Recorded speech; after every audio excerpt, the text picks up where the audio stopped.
खबरें पहले आपके सामने रखूं। सियालकोट में 30 मई को तहरीक इंसाफ का जलसा ऐलान हो गया। इंतखाबी मुहिम में अवामी रद्द-ए-अमल में ख्वाजा आसिफ के साथ वाले हल्के में तहरीक इंसाफ के झंडे, सियालकोट में रैलियां, अवाम पुरजोश।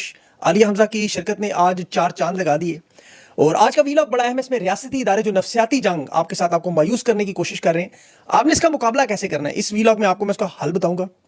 IMF का जो शराइत है और बजट में 1400 अरब के नए टैक्सेस, महंगाई, बेरोजगारी और अवामी मसाइल में बहुत बड़ा इजाफा होने जा रहा है, उसमें भी बात करेंगे। और खान की रिहाई लेट क्यों हो रही है, ये वजूहात, ये तहरीक अब सियासत नहीं इबादत कैसे है, ये भी मैं आज साबित करूंगा। और उसके साथ डॉक्टर अब्दुल कदीर खान और अपनी प्रोग्राम की जो बानी, उनकी तौहीन, नून लीग पीपल्स पार्टी के असल चेहरे अवाम के सामने, बरयानी पे आज लड़ाइयाँ, उसकी भी तफसील से बात करनी है। और सबसे पहले तो देखें, आप लोगों को एक चीज़ समझनी है कि आप सियासत के मैदान में नहीं है, ये पुरअमन जंग में, जिसमें पुरअमन सिर्फ आप हैं, आपके मुखालिफिन नहीं है। ये आपके साथ एक नफसियाती जंग लड़ रहे हैं, बहुत बड़ी नफसियाती जंग। जब रियासत और उसके ताकतवर इदारे किसी अवामी तहरीक को या रहनुमा को ख़त्म नहीं कर सकते, तो इस सबसे बड़ा और ख़तरनाक हथियार इस्तेमाल करते हैं। वो हथियार है मायूसी, ज़हनी शिकस्त, जहनों पर कब्जा करना। अभी हम जैसे तमाम साथियों का काम है कि इन लोगों को ज़हनी तौर पर मजबूत करें। आपको इनका जो तरीका वारदात है, साइकोलॉजिकल वारफेयर, नफसियाती जंग, ये है क्या? देखिए, इसमें आपको ये यकीन दिलाते कि आप लोग कुछ नहीं कर सकते, आप लोगों के पास कोई उम्मीद नहीं है, अब आप कोई तब्दीली नहीं हो सकती, इमरान खान की रिहाई नहीं हो सकती, हमने अदलिया पर, मीडिया पर, निज़ाम पर सब कुछ अपने कंट्रोल में रखा है, आप लोगों को हम थका देंगे, बेचैन कर देंगे, मायूस कर देंगे। ये दुश्मन जंगों में करते हैं आमतौर पर, ताकि जो सामने सिपाही हैं वो लड़े बगैर हथियार डालें। अमेरिका ने वियतनाम की जंग में रेडियो पर ऐसा प्रोपेगेंडा शुरू किया था। अफ्रीका में आज़ादी की जो तहरीक में, उसमें यूरोप पैगाम भेजता था अफ्रीकी लोगों को कि तुम तो पैदा ही गुलाम हुए हो, ये तुम्हारे बस का काम ही नहीं।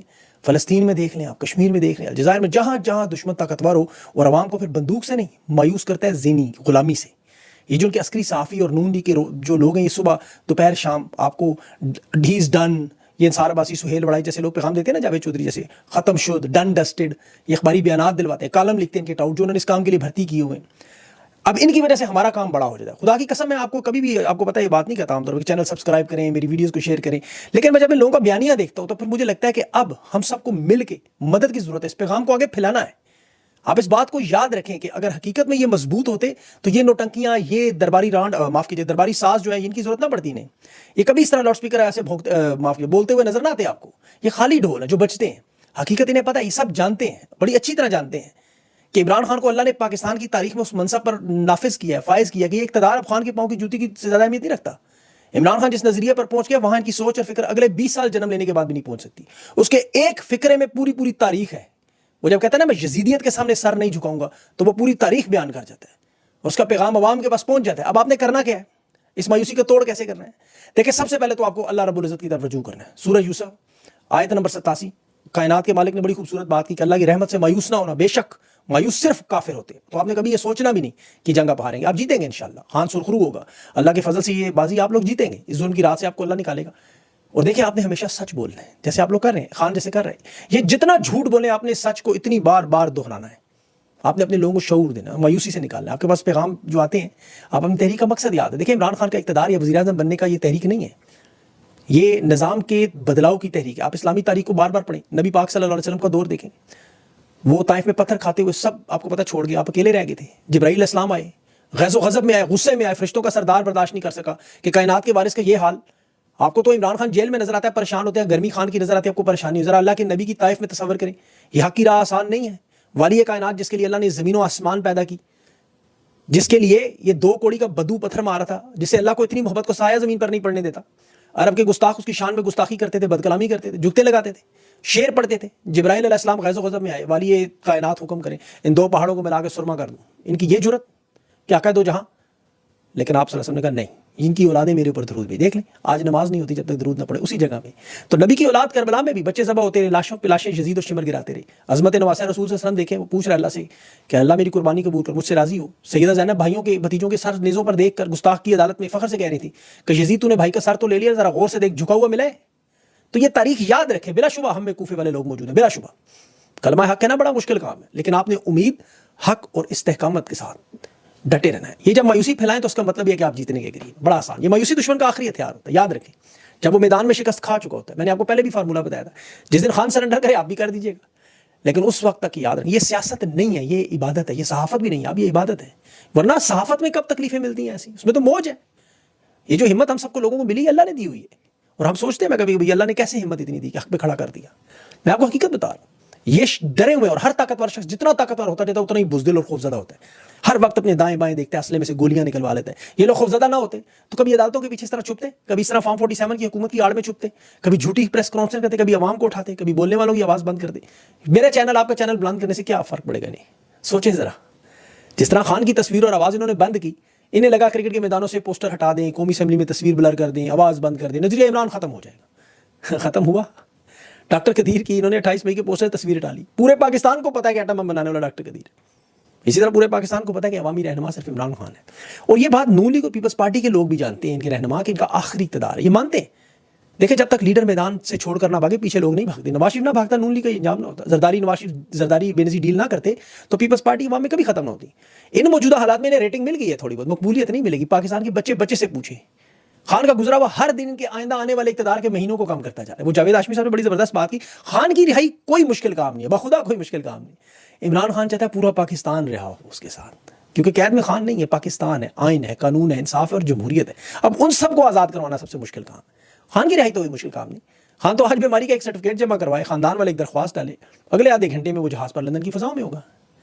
लेकिन इमरान खान को अपनी रिहाई की नहीं, इस 24 करोड़ आवाम की जो कैद है उसकी रिहाई की जंग लड़ना है।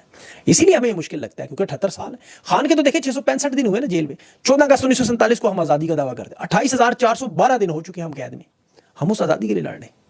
अब आप सोचिए ना कि इस निज़ाम में क्या करें। आप सोचते होंगे अदालतों ने फैसले भी दे देने, वकला को पहले बता देते सारे। ये निज़ाम तो गलाजत में लुथड़ा हुआ इस वक्त। आज भी देखिए सुप्रीम कोर्ट के बाद छुट्टी वाले दिन खंजीर फिर रहे थे। मखसूस नशिस्तों का फैसला हो, कोई मामला हो, अदालत में जाए, लेकिन आपको पता है फैसला क्या, फिर भी आप अदालत में जाते हैं, आप हार नहीं मानते। और यही सबसे बड़ी जीत है और उनकी सबसे बड़ी हार है। मैं अलीमा खान का बयान देख रहा था कि अडयाला जेल से पैगाम लाने की वजह से 42 मुकदमात उनके ऊपर। अभी एक ताकतवर शख्स मुझे कह रहे थे कि अलीमा खान ये पैगाम अगर फिल्टर कर दें तो मसाइल यहाँ तक पहुँचते ही ना। मैंने कहा आपने मसाइल बनाए क्यों है भाई? इमरान खान ने क्या गलत कहा है? मुझे इसके बयान में कोई गलत बात दिखा, मुझे बादशाह सलामत कहते हैं। तो मैंने कहा बादशाह सलामत कहना कोई गलत बात है, बादशाह को गाली तो नहीं है, क्यों इतना बुरा लगता है? खान के अल्फाज क्यों चुपते हैं? वो तहरीक की बात करता है, वो पुरअमन जलसे जुलूस की बात करता है, आइन की बात करता है, जमहूरियत की बात है। क्यों तकलीफ होती है आपको इससे?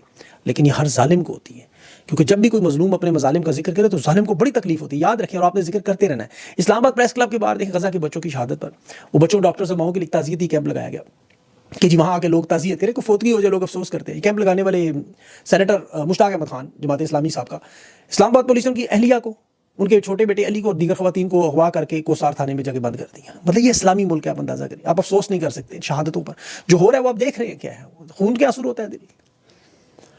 तरीके साफ 1 घंटे की पूरी डॉक्यूमेंट्री जुल्म ज्यादती पर बना रही है। 30 मई को वो रिलीज होगी। मैंने देखी उनकी पोस्ट, और उनकी अपनी कोशिश भी जारी है, बहुत ज्यादा कोशिश जारी है। अब इनकी तहरीक में ताकत आएगी।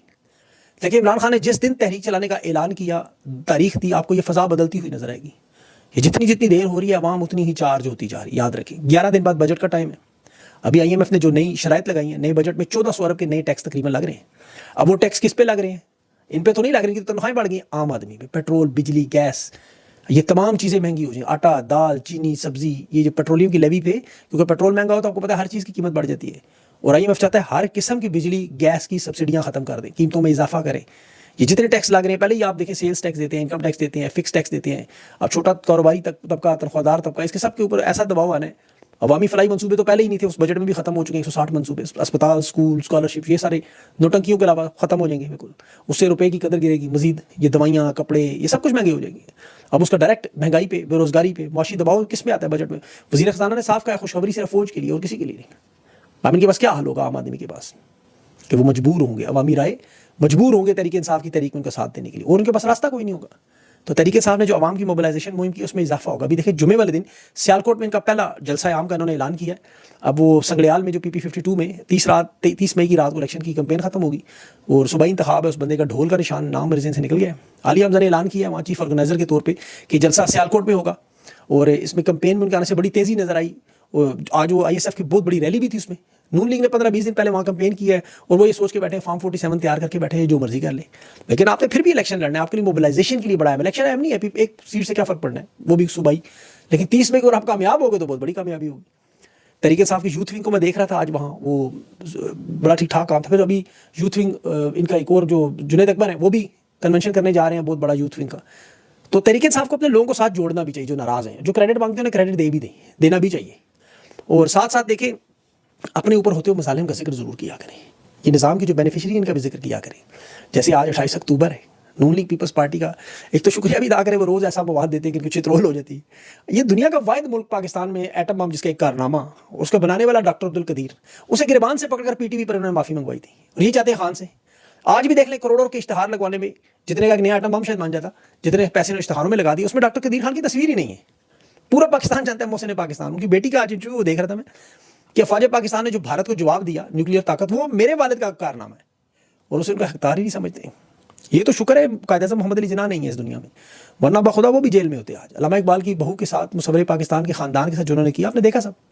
शुक्र है कायद-ए-आज़म का खानदान यहाँ से निकल गया था। फातिमा जिन्ना के साथ जो 1965 में उनके साथ, उनकी बहन के साथ किया, पसलियाँ तक तोड़ दी, तशद्दुद के निशान थे उनके जिस्म पर। ये दोहराया करें, इन्हें याद कराया करें, बड़ी तकलीफ होती है इस चीज़ से। हर इश्तिहार में आज मियाँ साहब का थोबड़ा भी नजर आता, जरदारी साहब का भी, शहबाज शरीफ का भी, पीछे आर्मी चीफ का भी। एक धुंधली सी तस्वीर जुल्फ़िकार अली भुट्टो की भी थी।